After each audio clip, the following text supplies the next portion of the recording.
प्रदेश में कुल कितने डीटीसी सेंटर खुले हैं और अगर खुले हैं तो उसमें मऊ बलिया है कि नहीं।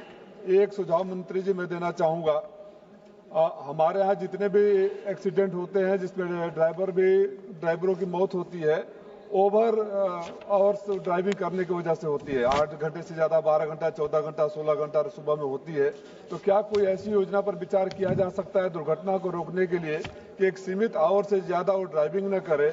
और ये ड्राइवर भी अनऑर्गेनाइज सेक्टर में आते हैं, करीब कई तो दिहाड़ी पर चलाते हैं। उनके लाइसेंस के साथ कोई इंश्योरेंस स्कीम शुरू हो जाती कि अगर दुर्घटना हो जाता तो उनके परिवारों को संबल मिलता। 2 सुझाव और सवाल जैसे भी समझे ये है मेरे माननीय मंत्री जी। धन्यवाद।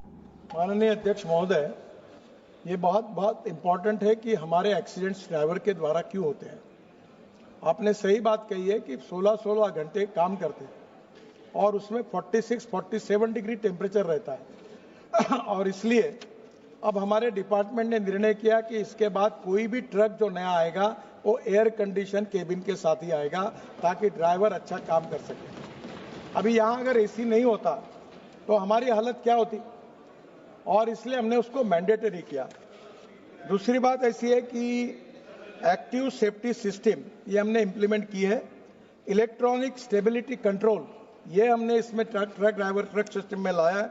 हेवी ब्रेकिंग होने पर गाड़ी एकदम स्थिर होती है। Advance driver assistance system ADS 12 प्रकार की टेक्नोलॉजी है जिसमें ड्राइवर को एकदम से ब्रेक मारने पर कोलिजन से बचाता है।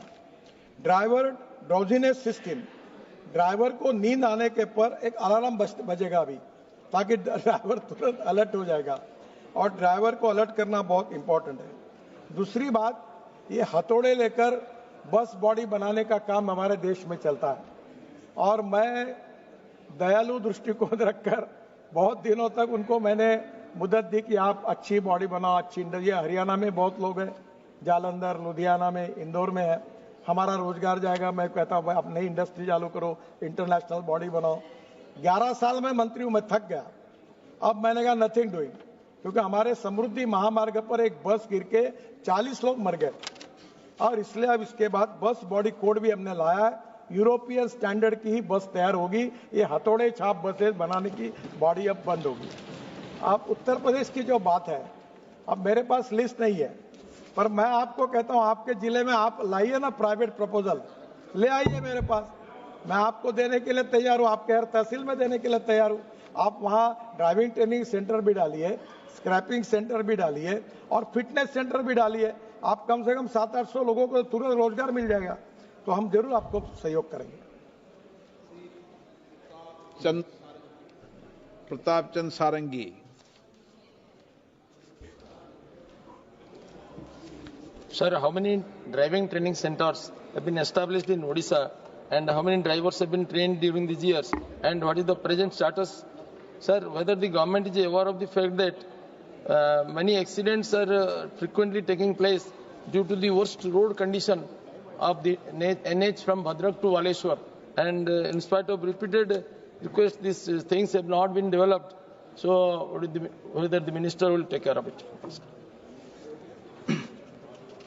So today my question is related with the driving training centers, but whatever the suggestion given by honorable member, I will consider that. If the black spots are there or what are the reasons for that, for the accidents, we will find out and I will do it, sir. Sir, in UP नए scheme के अंदर IDTR 10, RD यानी regional driver training centre 24 और district training centre 236 मंजूर हो सकते हैं। उसी प्रकार से उड़ीसा में केवल इसमें से केवल 3 सैंक्शन हो गए, बाकी खाली पड़े हैं, आप अप्लाई करिए। उड़ीसा में केवल 2 सैंक्शन हुए हैं।